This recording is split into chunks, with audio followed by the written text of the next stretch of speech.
ಕಾಂಗ್ರೆಸ್ನಲ್ಲಿ ಬಗೆಹರಿದ ದಾವಣಗೆರೆ ಟಿಕೆಟ್ನ ಕಗ್ಗಂಟು. ಬಗೆಹರಿದ ದಾವಣಗೆರೆ ಅಭ್ಯರ್ಥಿ ಆಯ್ಕೆಯ ಗೊಂದಲ. ಸಿಎಂ ಡಿಸಿಎಂ ಸುರ್ಜೇವಾಲಾ ನೇತೃತ್ವದ ಸಂಧಾನ ಯಶಸ್ವಿಯಾಗಿದೆ. ಶಾಮನೂರು ಶಿವಶಂಕರಪ್ಪ ಕುಟುಂಬಕ್ಕೇನೆ ಟಿಕೆಟ್ ಫಿಕ್ಸ್ ಮಾಡಿದ್ದಾರೆ, ಸಂಧಾನ ಮಾಡಿದ್ರು. ಸ್ವಲ್ಪ ಅಲ್ಲಿ ಅಲ್ಪಸಂಖ್ಯಾತರು ನಮಗೆ ಬೇಕು ಅಂತ ಕೇಳ್ತಾ ಇದ್ರು. ಇಷ್ಟು ವರ್ಷಗಳ ಕಾಲ ನಾವು ಶಾಮನೂರು ಶಿವಶಂಕರಪ್ಪನವ್ರ ಕುಟುಂಬಕ್ಕೇನೆ ಸಪೋರ್ಟ್ ಮಾಡ್ಕೊಂಡು ಬಂದಿದ್ದೀವಿ, ನಮಗೂ ಅವಕಾಶ ಕೊಡಿ ಅಂತ ಅವ್ರು ಕೇಳ್ಕೊಂಡಿದ್ರು. ಸ್ವಲ್ಪ ಗೊಂದಲ ಅನ್ನೋದಿದ್ದು, ಬಟ್ ಸಿಎಂ ಡಿಸಿಎಂ ಸುರ್ಜೇವಾಲಾ ಇವರೆಲ್ಲ ಸಂಧಾನ ಮಾಡಿದ್ದು ಯಶಸ್ವಿ ಆಗಿದೆ.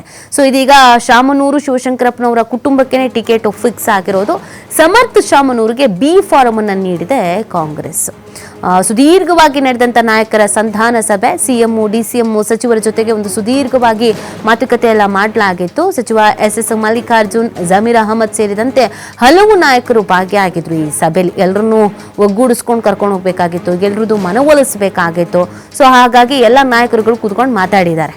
ನಾಳೆ ಅಪಾರ ಬೆಂಬಲಿಗರೊಂದಿಗೆ ನಾಮಪತ್ರ ಸಲ್ಲಿಕೆ ಮಾಡಲಾಗುತ್ತೆ. ಸಿಎಂ ಸಿದ್ದರಾಮಯ್ಯ ಸೇರಿದಂತೆ ಹಲವು ನಾಯಕರುಗಳು ಈ ಒಂದು ಸಂದರ್ಭದಲ್ಲಿ ಭಾಗಿಯಾಗಲಿದ್ದಾರೆ ಅನ್ನೋದು ಗೊತ್ತಾಗ್ತಾ ಇದೆ. ಸಮರ್ಥ ಶಾಮನೂರು ಅವರಿಗೆ ಬಿ ಫಾರಂ ಅನ್ನ ಕೊಡಲಾಗ್ತಾ ಇದೆ. ಸುದೀರ್ಘವಾಗಿ ನಡೆದಂಥ ನಾಯಕರ ಸಂಧಾನ ಸಭೆ ಯಶಸ್ವಿ ಆಗಿದೆ. ಅಲ್ಪಸಂಖ್ಯಾತ ನಾಯಕರನ್ನು ಮನವೊಲಿಸಬೇಕಾಗಿತ್ತು. ಜಮೀರ್ ಅಹಮದ್ ಅವರು ಆ ಕೆಲಸ ಮಾಡಿದ್ದಾರೆ. ನಿನ್ನೆ ಎಲ್ಲ ಕೂತು ಮಾತಾಡಿದ್ರು. ಯಾಕಂದರೆ ನಮ್ಮ ಜಗಳದಲ್ಲಿ ಮತ್ತು BJP ಅವರಿಗೆ ಅದು ಉಪಯೋಗ ಆಗಬಾರ್ದು, ಪ್ಲಸ್ ಪಾಯಿಂಟ್ ಆಗಬಾರ್ದು. ನಾವುಗಳೇ ಒಗ್ಗಟ್ಟಾಗಿರಬೇಕು, ಒಂದು ಫ್ಯಾಮಿಲಿ ಆಗಿರಬೇಕು. ಇಷ್ಟು ವರ್ಷ ನೀವು ನಿಮ್ಮ ಬೆಂಬಲವನ್ನು ಕೊಡ್ಕೊಂಡು ಬಂದಿದ್ದೀರಾ, ಈಗಲೂ ಬೆಂಬಲವನ್ನು ಕೊಡಬೇಕು ಅಂತ ಕೇಳ್ಕೊಂಡಿದ್ರು. ಸೊ ಹಾಗಾಗಿ ಎಲ್ಲ ಮನವೊಲಿಸಿದ್ದಾರೆ. ಏನು ಆಫರ್ ಕೊಟ್ಟಿದ್ದಾರೆ ಅಥವಾ ಹೆಂಗೆ ಮನವೊಲಿಸಿದ್ದಾರೆ ಅದು ಅವರವರ ಗೌಪ್ಯ ವಿಚಾರ, ಬಟ್ ಒಪ್ಕೊಂಡಿದ್ದಾರೆ. ಮಾಹಿತಿ ನೀಡ್ತಾರೆ ನಮ್ಮ ಪ್ರತಿನಿಧಿ ಶಿವು.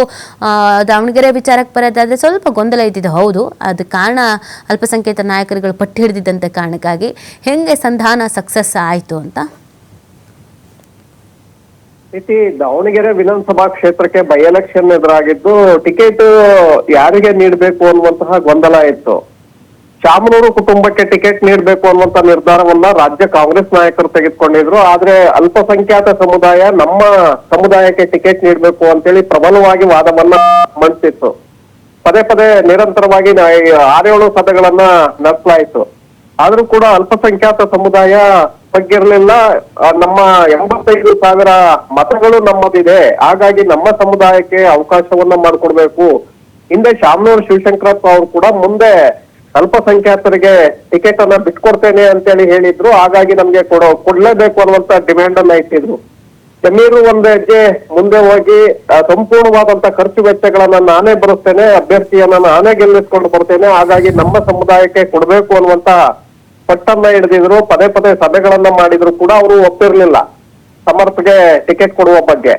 ಆದ್ರೆ ಅಂತಿಮವಾಗಿ ನಿನ್ನೆ ರಾಜ್ಯ ಉಸ್ತುವಾರಿ ಆಗಿರುವಂತ ಸುರ್ಜೇವಾಲಾ, ಸಿಎಂ ಡಿಸಿಎಂ, ಅಲ್ಪಸಂಖ್ಯಾತ ನಾಯಕರು ಹಾಗೆ ಎಸ್ ಮಲ್ಲಿಕಾರ್ಜುನ್, ಬೈರತಿ ಸುರೇಶ್ ಸೇರಿದಂತಹ ಸಭೆಯಲ್ಲಿ ಅಲ್ಪಸಂಖ್ಯಾತ ನಾಯಕರನ್ನ ಮನವೊಲಿಸುವಲ್ಲಿ ಸುರ್ಜೇವಾಲಾ ಕೊನೆಗೂ ಕೂಡ ಯಶಸ್ವಿಯಾಗಿದ್ದಾರೆ. ಯಾರು ಅಲ್ಪಸಂಖ್ಯಾತ ಸಮುದಾಯದಲ್ಲಿ ಈಗ ಟಿಕೆಟ್ಗೆ ಪ್ರಬಲವಾಗಿ ಪೈಪೋಟಿಯನ್ನ ಮಾಡ್ತಾ ಇದ್ದಾರೆ, ಅವ್ರಿಗೆ ಮುಂದಿನ ದಿನಗಳಲ್ಲಿ ಅವಕಾಶವನ್ನ ಮಾಡಿಕೊಡ್ತೇವೆ ಅನ್ನುವಂತ ಭರವಸೆಯನ್ನ ಕೊಡುವ ಮೂಲಕ ಸಮರ್ಥ ಶಾಮನೂರ್ಗೆ ನೀವು ಎಲ್ಲರೂ ಕೂಡ ಒಟ್ಟಾಗಿ ಬೆಂಬಲಿಸಬೇಕು, ಅವರನ್ನ ಗೆಲ್ಲಿಸ್ಕೊಂಡು ಬರ್ಬೇಕು ಅನ್ನುವಂತಹ ಸೂಚನೆಯನ್ನ ಕೊಡುವ ಮೂಲಕ ಅವರನ್ನ ಸಂಧಾನವನ್ನ ಯಶಸ್ವಿಗೊಳಿಸಿದ್ದಾರೆ ಸುರ್ಜೇವಾಲಾ.